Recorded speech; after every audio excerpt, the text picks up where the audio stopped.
PSP के organisation में आपका स्वागत है। गुड इवनिंग सबको। हमने सुबह पहले वाले वीडियो में देखा था मौर्य काल। अब उसके आगे वाले जो वंश हैं उनके बारे में अपन पढ़ेंगे, ठीक है। उनके आगे बात करेंगे। मौर्य काल के बाद हुआ क्या वास्तव में? मौर्य काल के बाद एक नए वंश का उदय हुआ और कौन कौन सा नए वंश आया उनके बारे में अपन डिटेल से बात करेंगे। तो सबसे पहले नए वंश की बात करते हैं, शुंग वंश, ठीक है। सबसे पहले नए वंश की बात करते हैं, शुंग वंश। जब मौर्य काल का अंत हो गया था उसके बाद एक नए वंश आए। उनमें सबसे पहली बात जो वंश आया वो उसका नाम था शुंग वंश और आज हम शुंग वंश के बारे में पढ़ेंगे। सबसे पहले बात करते हैं इस वंश की स्थापना 185 ईस्वी यानी 185 ईस्वी पूर्व में मौर्य सेनापति पुष्यमित्र शुंग ने अंतिम मौर्य शासक बृहदत्त की हत्या करके की थी। सबसे पहले तो स्थापना, ठीक है। स्थापना की बात करें तो हुई कब थी? 185 ईसा पूर्व। ये ईसा पूर्व का मतलब होता है ईसा से पहले की जो घटना हो गई है इनको बोला जाता है ईसा पूर्व, ठीक है। स्थापना 185 ईस्वी पूर्व हुई थी। सबसे पहले स्थापना की किसने थी? स्थापना की थी पुष्यमित्र शुंग ने, ठीक है। और इस पुष्यमित्र शुंग ने मौर्य सम्राट यानी मौर्य वंश के अंतिम राजा बृहदत्त को मार करके दी, यानी बृहदत्त की हत्या करके की थी। किसकी हत्या की थी? हत्या की थी मौर्य वंश के अंतिम सम्राट मौर्य वंश का जो अंतिम राजा था, ठीक है। मौर्य वंश का अंतिम सम्राट, इसका नाम था बृहदत्त, ठीक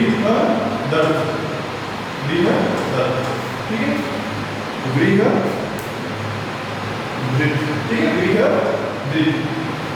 इसको मारकर पुष्यमित्र शुंग ने एक नए वंश को चलाया जिसका नाम था शुंग वंश। ये कहा जाता है कि ये पुष्यमित्र शुंग जो था ये क्या था? सामंत था। इसका मौर्य काल के जो राजा थे उनकी ये क्या थे? सामंत थे। तो इसने इसकी हत्या कर दी और एक नए वंश का उदय हो गया, इसका नाम है शुंग वंश, ठीक है। इसके बारे में हम फिर देखते हैं। हाँ, इस वंश की उत्पत्ति के बारे में कोई निश्चित जानकारी नहीं है। संभवतः शुंग उज्जैन प्रदेश के थे जहां उनके पूर्वज मौर्यों की सेवा में थे, यानी कि क्या करते थे? ये इनकी सेवा करते थे। सबसे पहले तो इनके विषय में कोई स्पष्ट जानकारी प्राप्त नहीं होती है। इसके शुंग वंश के बारे में कोई जानकारी प्राप्त नहीं होती है। कहा जाता है कि ये उज्जैन से थे और ये शुंग वंश के जो लोग थे, यानी शुंग वंश के जो थे तो वे मौर्यों की सेवा करते थे। मौर्य जो राजा थे उनकी सेवा में निवृत्त थे, यानी मौर्यों की सेवा करने का कार्य करते थे। मौर्य राजाओं की क्या करते थे? मौर्य राजाओं की सेवा। एक तरह से बोले तो ये क्या थे? मौर्य राजाओं के सामंत थे। मंत्री जो होते छोटे बड़े, ये क्या थे? सामंत थे। और मौर्य राजा अंतिम था बृहदत्त, और बृहदत्त को मार किसने दिया? तो पुष्यमित्र शुंग ने बृहदत्त को मार दिया। पुष्यमित्र शुंग कट्टर ब्राह्मणवादी था, ठीक है। पुष्यमित्र शुंग कौन था? तो ये कट्टर एक ब्राह्मणवादी था। बात करें पुष्यमित्र शुंग की, पुष्यमित्र शुंग ये कौन था? एक कट्टर ब्राह्मण था।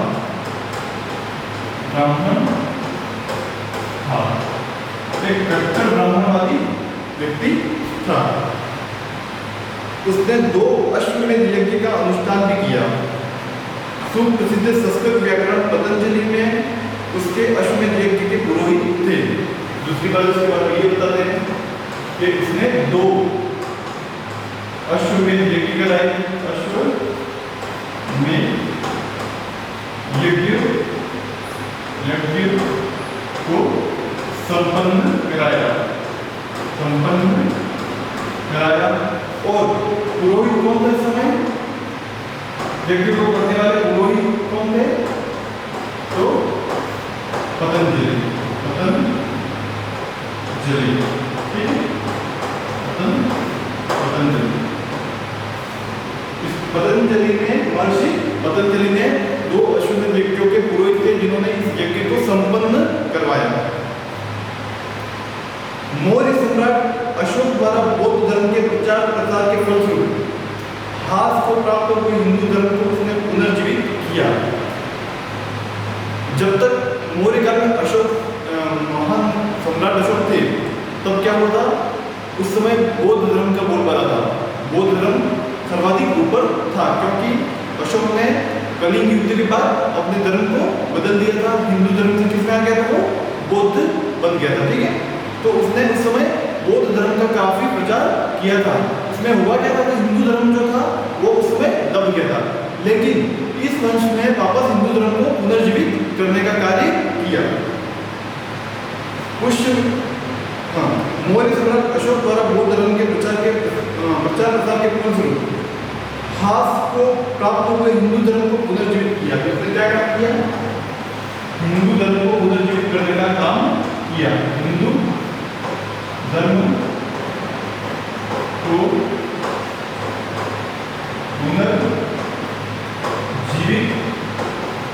पुनर्जीवित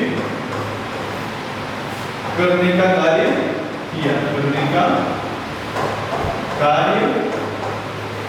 किया। ठीक है, क्या काम किया? बौद्ध धर्म जो बौद्ध धर्म का बोलबाला था उसको कम करके हिंदू धर्म को पुनर्जीवित करने का कार्य किया, क्योंकि मौर्य काल अशोक यानी अशोक के समय बौद्ध धर्म का ज्यादा बोलबाला रहा था। उस समय हिंदू धर्म बिल्कुल भी दब गया था। बौद्ध रचनाएं पुष्यमित्र को बौद्धों का हत्यारा और बौद्ध मठों और विहारों को नष्ट करने वाला बताती हैं। कुछ बौद्ध रचनाएं हैं, कुछ बौद्ध ग्रंथ हैं जो पुष्यमित्र शुंग को बौद्धों की हत्या करने वाला और बौद्धों के साहित्य को नष्ट करने वाला बताते हैं।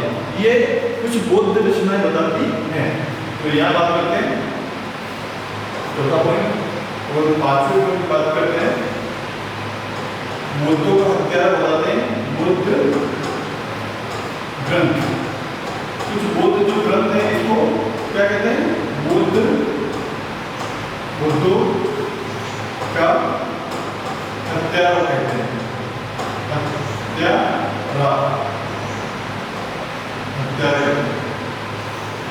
बौद्ध धर्म का हत्यारा बौद्ध ग्रंथों या साहित्य को नष्ट करने वाला, बौद्ध ग्रंथों को नष्ट करने वाला, बौद्ध ग्रंथों को नष्ट करने वाला बताते हैं। ये कौन बताता है? तो कुछ बौद्ध रचनाएं या कुछ बौद्ध ग्रंथ बताते हैं कि पुष्यमित्र शुंग ने उस समय हिंदू धर्म को पुनर्जीवित किया और बौद्धों की हत्या की और बौद्ध ग्रंथों को नष्ट किया, बौद्ध ग्रंथों को जला दिया। ठीक है, हाँ। पुष्यमित्र शुंग ने अशोक द्वारा निर्मित 84 स्तूपों को भी नष्ट कर दिया। अशोक के द्वारा जो निर्मित स्तूप थे उनको भी नष्ट कर दिया किसने? पुष्यमित्र शुंग ने। तो एक और कार्य किया इन्होंने 6 तो देखते हैं अशोक के द्वारा जो स्तूप बनाए गए थे, अशोक के स्तूपों को नष्ट करने का कार्य किया। नष्ट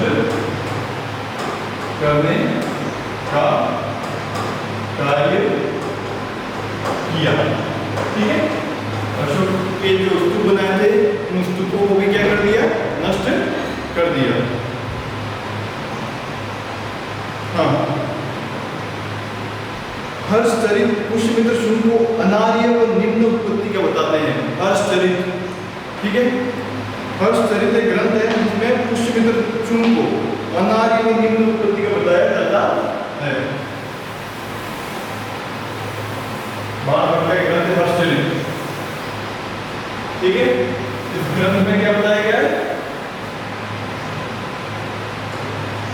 हाँ, हर्षचरित, हर्षचरित एक ग्रंथ है बारहवां का, ठीक है। हाँ, ठीक है, बारहवां का एक ग्रंथ है हर्षचरित। और ये कहता है कि जो पुष्यमित्र शुंग था, पुष्यमित्र शुंग को अनार्य व निम्न उत्पत्ति का बताया जाता है। क्या कहा जाता है इसको? अनार्य, अनार्य या निम्न कुल का, निम्न कुल का बताया गया है, ठीक है। निम्न कुल का बताया गया है, ठीक है, निम्न कुल का बताया गया है, ठीक है। पुष्यमित्र शुंग को हर्षचरित में अनार्य या निम्न कुल का बताया गया है। मनु ने विपत्ति के समय ब्राह्मणों को अपने वर्ण से भिन्न पेशा अपनाकर जीविका चलाने की छूट प्रदान की थी। उस समय जहाँ नारियों की पूजा होती है वहाँ देवता निवास करते हैं, ये कहता है मनुस्मृति, ठीक है। तो मनु ने विपत्ति के समय ब्राह्मणों को अपने वर्ण से भिन्न पेशा अपनाकर जीविका चलाने के लिए भी छूट दी थी। यानी कहा जाता है कि पहले जो ब्राह्मण थे वो मांग कर खाते थे, लेकिन मनु ने क्या कहा? मनु ने विपत्ति के समय ब्राह्मण को अपने वर्ण से भिन्न पेशा अपनाकर, कुछ भी पेशा यानी कोई भी धंधा या कुछ भी आजीविका के लिए पेशा अपनाकर जीवन चलाने की छूट दी थी, ठीक है। तो मनुस्मृति, ये मनु द्वारा क्या लिखा गया था? मनु के द्वारा क्या लिखा गया था? मनुस्मृति, ठीक है। और मनुस्मृति में कहा गया है कि जहाँ नारियों की पूजा होती है वहाँ देवता निवास करते हैं। ये किसका कथन है? मनुस्मृति का कथन है। शुंग काल में विदिशा का राजनीतिक एवं सांस्कृतिक महत्व सर्वाधिक हो गया था। शुंग काल में विदिशा का राजनीतिक एवं सांस्कृतिक महत्व सर्वाधिक हो गया था, ठीक है। शुंग काल में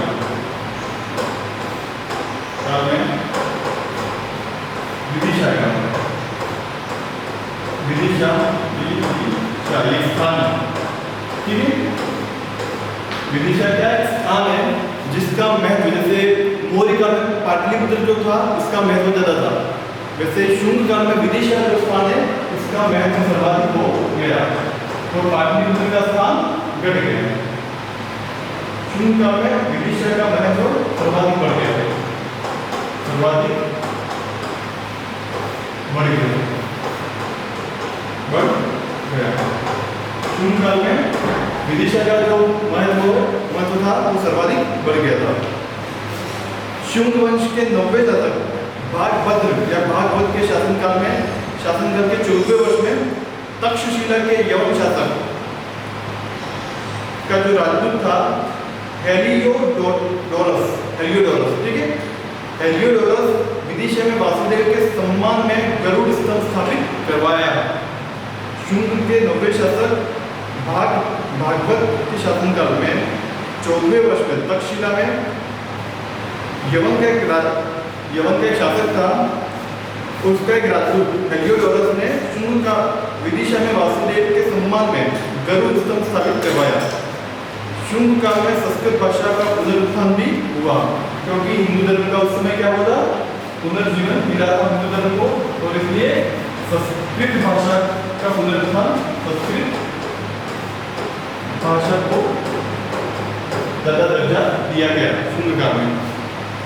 यानी संस्कृत भाषा का महत्व काफी बढ़ गया था शुंग काल में, क्योंकि अशोक के समय जो बौद्ध धर्म थे उसमें पाली और प्राकृत भाषा का महत्व था, और जो शुंग काल आया उसमें संस्कृत भाषा का महत्व क्या हो गया? बढ़ गया।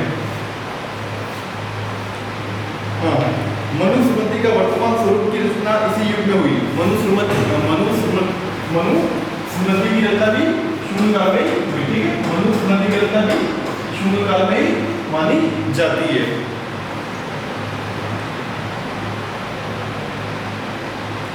मौर्य काल में स्तूप कच्ची ईंटों और मिट्टी की सहायता से बनते थे, परंतु शुंग काल में उनके निर्माण में पाषाण का उपयोग किया जाने लगा।